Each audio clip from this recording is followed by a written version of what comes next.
అందరి పత్రికా మిత్రులు అందరు కూడా వందనాలు. ఇది ప్రవీణ్ పగడాల అనేది అతను ఒక రక్షణ అనే ఒక ఛానల్లో అతను ఇది ప్రోగ్రామ్స్ అనేది ఆర్గనైజ్ చేస్తుంటాడు. అంటే ప్రతి క్యాస్ట్ కానీ ప్రతి కమ్యూనిటీ వాళ్ళని కూడా పిలిచి కొన్ని ఇది ప్రోగ్రామ్స్ అతను ఆర్గనైజ్ చేస్తుంటాడు. అతను ఒక ఇంటెలెక్చువల్, దాంతోపాటు అతను ఇది ప్రైవేట్గా ప్రీచింగ్ కూడా చేస్తుంటాడు. అంటే లాస్ట్ 2 days బ్యాక్ అతను రాజమండ్రికి వెళ్ళాడు. రాజమండ్రి నుంచి కొబ్బరికి వెళ్తుంటే అతను ఇది వెహికల్ పడి చనిపోయిందని పోలీసు వాళ్ళు చెప్తున్నారు. కానీ మాకు కొన్ని అనుమానాలు ఉన్నాయి. దేని గురించి అంటే అతనికి ఎన్నో థ్రెట్ కాల్స్ వచ్చాయన్నమాట. అంతకుముందు ఎప్పటి నుంచో కొంతమంది మత ఛాందస్వ వాళ్ళ నుంచి, కొంతమంది అన్సెక్యులర్ వాళ్ళ దగ్గర నుంచి కొన్ని థ్రెటనింగ్ కాల్స్ వచ్చాయి. అతన్ని చంపేస్తామని బెదిరించారు. దాని గురించి మేము ఈ ప్రెస్ మీట్ పెడుతున్నాము. కాబట్టి అది ఫెయిర్ ఇన్వెస్టిగేషన్ జరగాలి. ఒక రిటైర్డ్ జడ్జి గారు కానీ, హైకోర్టు జడ్జి గారు కానీ అక్కడ ఉండి అక్కడ పోలీసు వాళ్ళు ఒక టీంని ఏర్పాటు చేశారు. దాంట్లో ఒక జ్యుడిషియరీ మెంబర్ని కూడా పెట్టాల్సి ఉంటుంది. అతను తెలంగాణలో ఇక్కడ ఉంటాడు కాబట్టి వీలవుతే మన తెలంగాణ గవర్నమెంట్ నుంచి కూడా ఒక మెంబర్ని, ఒక పోలీస్ ఆఫీసర్ని వాళ్ళ టీంలో అది పెట్టేసుకొని, ఎందుకంటే అక్కడ ఒక చిన్న ఇది ఎవిడెన్సెస్ ఏవి కూడా లేవు. ఎవిడెన్సెస్ కలెక్ట్ చేయాలి. ఇప్పుడున్న మన టెక్నాలజీ ప్రకారము సైంటిఫిక్ ఎవిడెన్సెస్ అన్ని కూడా కలెక్ట్ చేయాలి. పోస్ట్ మార్టం ఇంత రిపోర్ట్ ఇంత డిలే ఎందుకు అవుతుంది? నిన్న మార్నింగ్ ఎప్పుడో జరిగిందని చెప్తున్నారు. ఇప్పటి వరకు మనకు ఆ రిపోర్ట్ రాలేదు. ఆల్మోస్ట్ 6 hours ఇది ఎంతమంది కాల్ చేసినా అతను ఫోన్ స్విచ్ ఆఫ్ అంటే ఫోన్ ఆన్సర్ చేయలేదు. పోలీసు వాళ్ళు వెంటనే 1 hourలో అతను ఎక్కడుండో ట్రాక్ చేసే టెక్నాలజీ ఉంది. అది ఏది కూడా ఇది పోలీసు వాళ్ళు ఇన్వెస్టిగేషన్ ఏది చేయలేదు. మెంబర్ ఖచ్చితంగా ఒక హైకోర్టు జడ్జి గారు ఉండాలి, లేకుంటే రిటైర్డ్ సీనియర్ మోస్ట్ జడ్జి అని ఉంటే నిజాలు బయటకు వస్తాయి. అతనికి ఎంతమంది కాల్ చేశారు, ఎప్పటి నుంచి థ్రెటన్ వచ్చాయి, అతను ఒక పోస్ట్ చేశాడు, నాకు థ్రెటనింగ్ వస్తున్నాయి, నాకు రక్షణ కావాలని కూడా చెప్పాడు. కానీ ఏ ప్రభుత్వం కూడా అక్కడ ప్రభుత్వం అతను ఏ స్టెప్స్ కూడా తీసుకోలేదు. అతన్ని పిలిచి ఇన్వెస్టిగేషన్ చేయలేదు.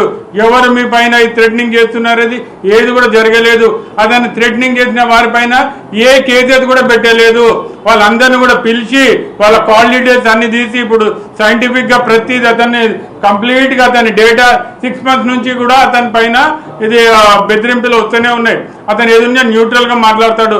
అతను ఒక ఇది బైబిల్ గురించి పర్ఫెక్ట్ నాలెడ్జ్ ఉంది.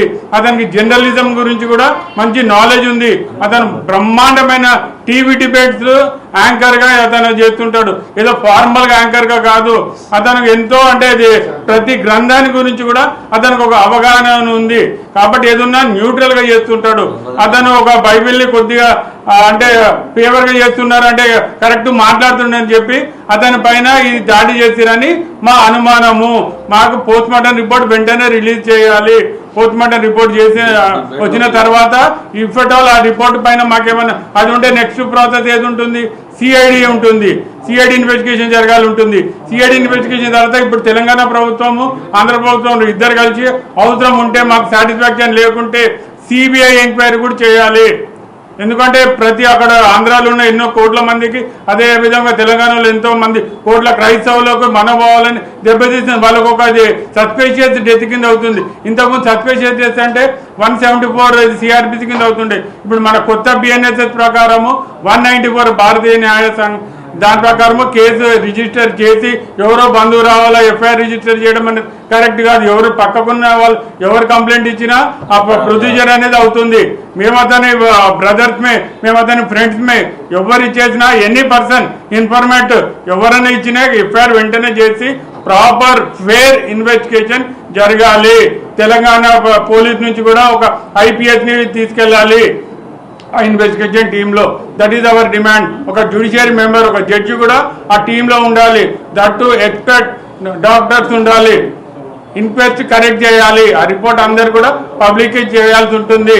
అది మేము అందరం కూడా డిమాండ్ చేస్తున్నాము. ఒకవేళ ఆ రిపోర్ట్ వచ్చిన తర్వాత మేము స్పందిస్తాం ఖచ్చితంగా. మేము అంటే ఇది నెమ్మదిగా ఉండే సమస్యనే లేదు. ఎందుకంటే అతను ఎన్నోసార్లు మా గురించి మాట్లాడాడు. ఎన్నో ఇది ప్లాట్ఫామ్స్లో అతను మాట్లాడాడు. అతను మంచి ప్రీచరు. ఎన్నో వందలాది టీవీ డిబేట్స్ చేశాడు రక్షణ టీవీలో అతను. కాబట్టి అటువంటి పైన మరి కక్ష పెట్టుకొని ఎవరైనా చంపారా అనేది మా అనుమానము. Unless we see the post mortem report ఇప్పుడేం స్పందించము. కానీ ప్రాపర్గా ఇన్వెస్టిగేషన్ చేయాలని మా ఒక demand. Thank you very much.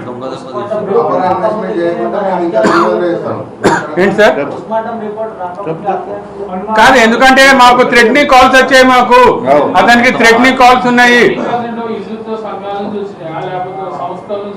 కొన్ని హిందుత్వ సంఘాల నుంచి వచ్చాయి, హిందుత్వ సంఘాల నుంచి వచ్చాయి. అందుకో కాల్ డీటెయిల్స్, ఆ రికార్డ్స్ అన్ని కూడా మేము డీజీపీ గారిని కలుస్తాం, వీలుంటే హోమ్ మినిస్టర్ గారి కలుస్తాం. 2 రాష్ట్రాలకు సంబంధించింది కాబట్టి అమిత్ షా గారి దగ్గర కూడా వెళ్ళేసి ఒక రిప్రజెంటేషన్ ఇస్తాం మేము. ఎందుకంటే సెంట్రల్ కంప్లైంట్స్ ఇస్తే కంప్లైంట్ కూడా ఎవరు తీసుకోలేదు. అక్కడ ఉన్న గవర్నమెంట్ కే వీళ్ళు వెళ్ళేసి కంప్లైంట్ ఇచ్చారు. ఒక పోస్ట్ కూడా పెట్టారు, నాకు థ్రెటనింగ్ కాల్స్ వస్తున్నాయి, నాకు రక్షణ కావాలని. కానీ